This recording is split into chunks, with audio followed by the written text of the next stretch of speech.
Hi, my name's Peter Meyer. I've lived in Exmouth since I was 5 years old.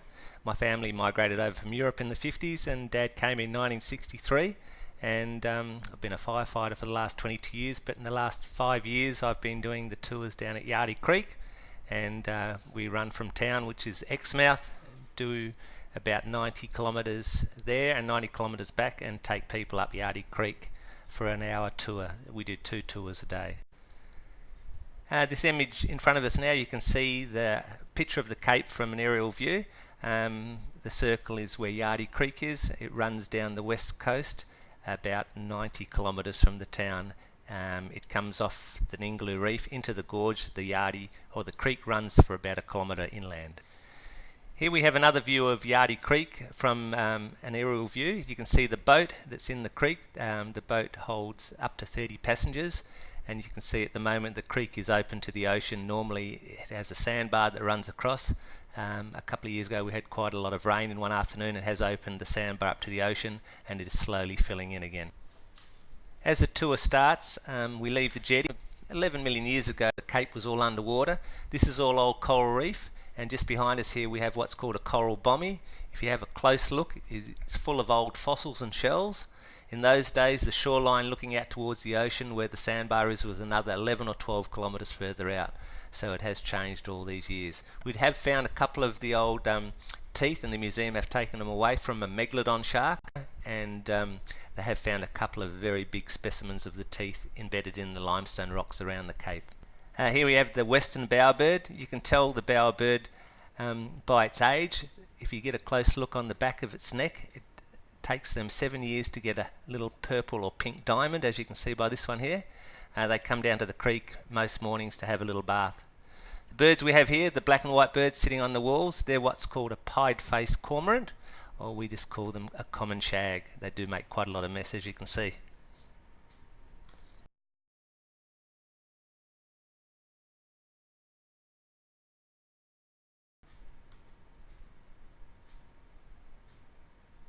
As we go up the creek, you can see the tide mark on the side of the wall.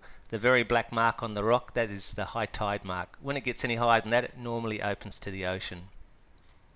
The creek runs for about a kilometre, and it is all salt water.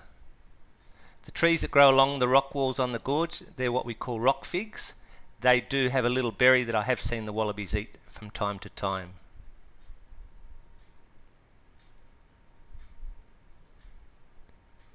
This is a view looking back towards the opening. As we pan around, you'll start seeing a couple of the mangroves. We have a few mangrove trees in the creek. Here we have a couple of rock figs, and you can notice the one on the left has quite a large root system hanging down. That's what's called a ponytail root. It does hang down near the water. It won't go into the salt water unless we have a super high tide. It just gets the concentration of water and moisture off the ocean. Further up north in the Kimberleys and Carragini, in the freshwater pools and streams, those type of root systems will actually go into the water where there's fresh water. The wallabies live along the side of these walls here. You should see a couple of wallabies shortly. They live in the cracks and crevices, and this time of the year it's starting to get slightly warm. Around December to January they stay inside the caves and come out in the mornings and evenings. Here we have one of the black-footed rock wallabies. They sit quite different to the normal Euros. They sit right on their bums, and they have their tails sticking out the front.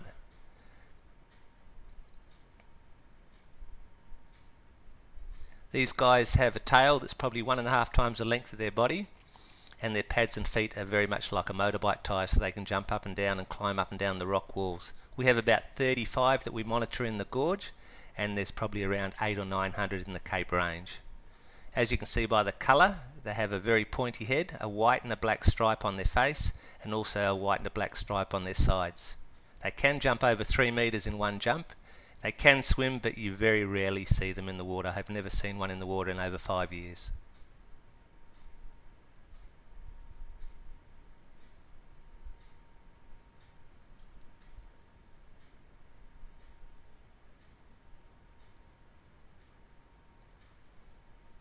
As you can see by the walls around the creek, most of the Cape is made up of what's called limestone. The black is a form of limestone.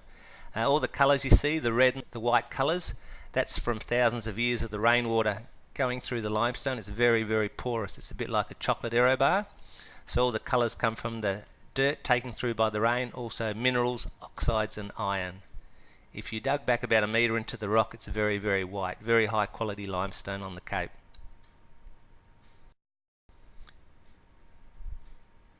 As we come further around the gorge, up here we have a couple of osprey nests. These two nests were first discovered and recorded in 1898 by a gentleman called Thomas Carter. This year, for the first time, the ospreys have started to make a new nest, as you can see. That nest has only been started a couple of weeks ago, and it's taken them about 14 days to get to this stage.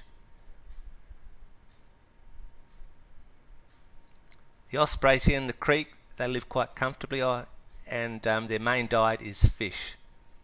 As we go around, we have what's called here in the mangroves, it's called a striated night heron. These guys live in the root system of the mangroves, and very rare to see them during the day.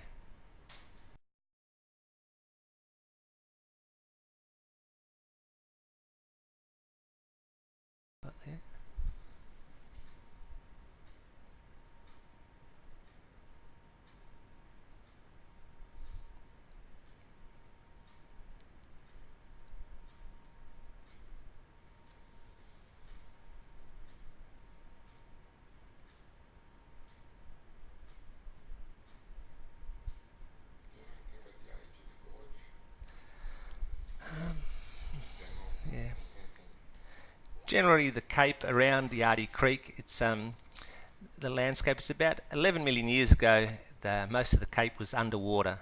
A lot of old coral reef systems, and there's quite a lot of fossils. The shoreline in those days was about 11 or 12 kilometres from where it is now, so it's quite a unique system. Here we have another black-footed rock wallabies. These guys do come out during the day during summer, only in the mornings and the afternoons though. Most of the time they'll stay in the coolness of the caves and feed in the mornings and evenings.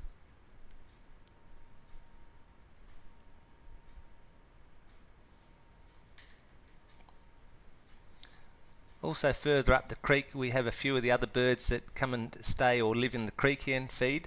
We do have the common sandpipers that come along here, and also we have the white to grey looking birds, which are an eastern reef egret. The egrets actually nest along the walls here behind the rock figs. Here we have one of the ospreys coming in.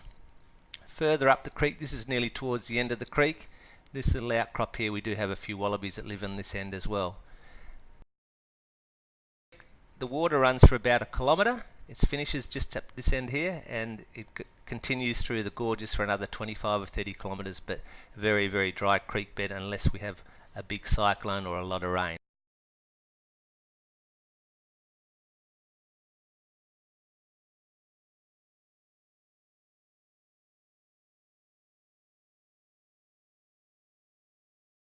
The black mark, as you can see here in front of the rocks in front of us at the end of the creek, we're on sort of a low tide today.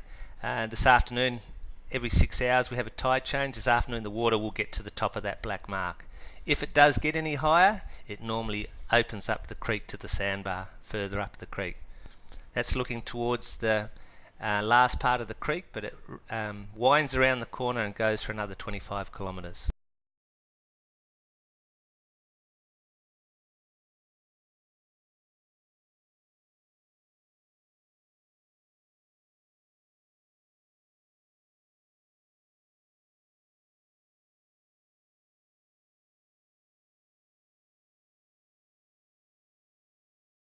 A couple of years ago we did have quite a lot of rain one afternoon. We had about 240 millimetres in about 4 hours, so it was an extraordinary amount of water. It all comes into Yardie Creek from up in the ranges and comes out at Yardie Creek entrance. So this part of the creek here about 2 years ago was completely underwater. The water was over the top of the rocks and over the top, as you can see, by a lot of the old trees and stumps that were washed down from the creek bed further up. It did quite a lot of damage to the mangroves, and it did open up the creek for the first time in over 5 years.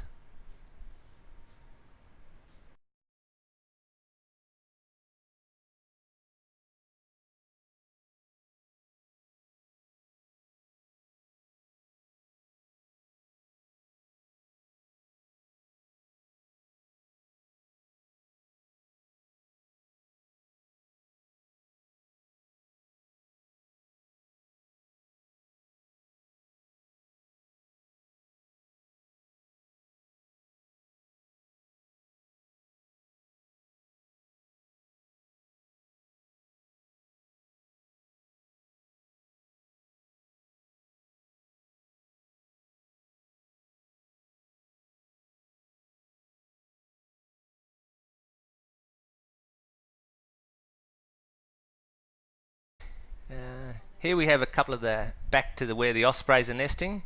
The ospreys just come into the nest, the new nest that they're building at the moment, but above them there are about 3 or 4 of the pied-faced cormorants. They seem to get on together. Yeah, it's very unusual, the osprey's building a new nest. The nest above it has been there for over 118 years.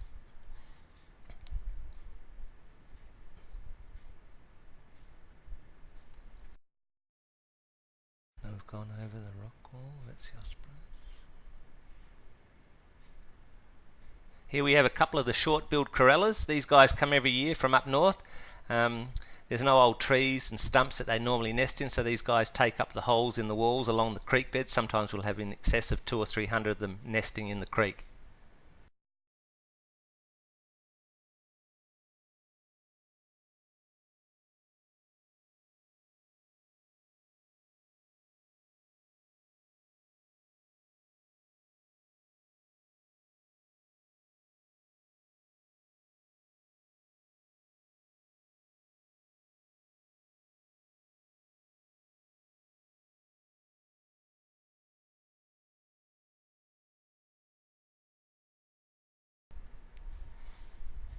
For anyone that's interested in wildlife, birds, etc., the Wallabies, Yardie Creek's quite unique.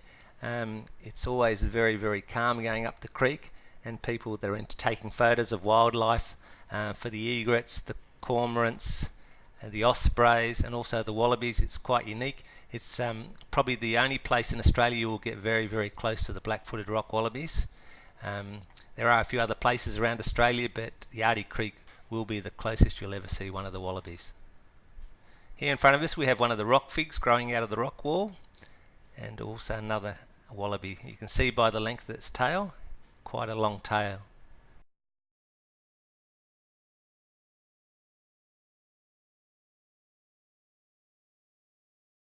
How long do they sit around? Yeah, these guys, the wallabies will sit there most of the morning. They'll have a bit of a nana nap, as we say, and in the afternoons they'll go back in. I think they come out this time of year to get a little bit of sun, but during the next couple of months, November, December, January, February, we'll be getting in excess of 45 degrees in the creek.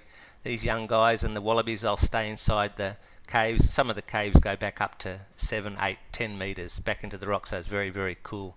No fresh water at all in the creek for the wallabies. These guys just live off the moisture from the plants and the leaves and the dew in the morning and the evenings. So during summer, like I say, they'll just stay in the caves. There's quite a lot of water that leaches through the limestone, and they do get their moisture from that. This little guy here sitting under the shade of the trees, quite a unique way of sitting.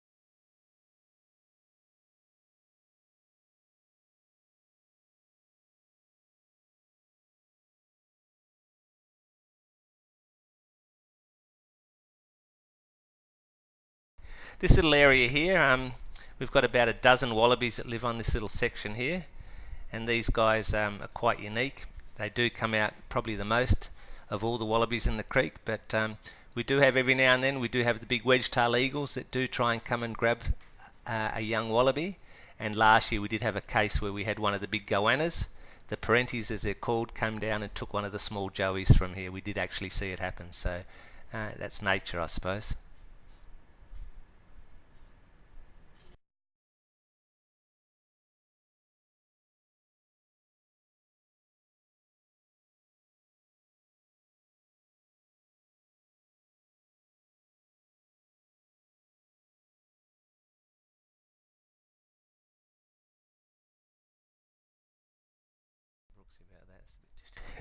The word Yardie, spelt Y-A-R-D-I, is Aboriginal for creek or riverbed. So when we say Yardie Creek, it's a bit like Creek Creek. The Aboriginal people just call it Yardie. And the word Ningaloo means deep water. Here we come. We're coming to sort of to the end of the tour, towards the front of the creek, and as you can see by the sandbar, it has still got an opening in the section in the middle. But in the next few months, I'd say it may close over again and it'll become a fully enclosed creek again. The water is all salt water in Yardie. It only gets a little bit of fresh water when it rains. Here we have a couple of the Caspian terns. These guys come to the creek quite often as well.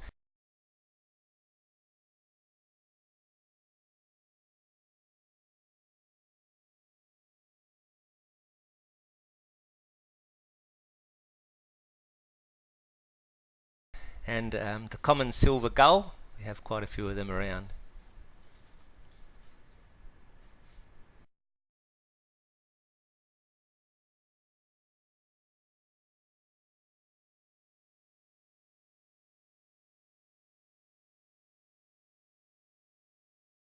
Up in these sand flats here at the beginning of the creek, we do have a few small what's called the hawksbill turtles. As we can see, there's a hawksbill there in the water. Here he comes. There you go. It's one of the small hawksbill turtles. We have probably a dozen or so that live in the creek. These guys don't get much bigger than this size here.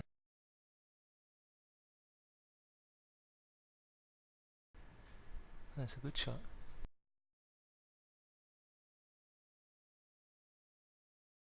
Here we can see the turtle coming up for air.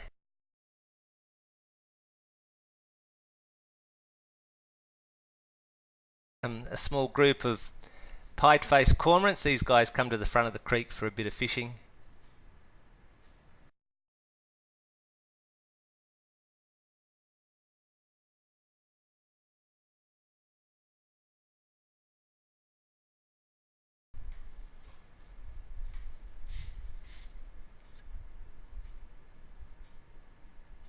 Here we have one of the eastern reef egrets. These guys vary in colour. This guy's quite a dark egret, but they do vary from white to dark grey.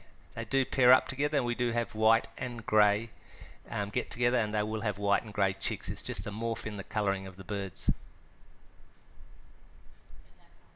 Oh. Well, there you go.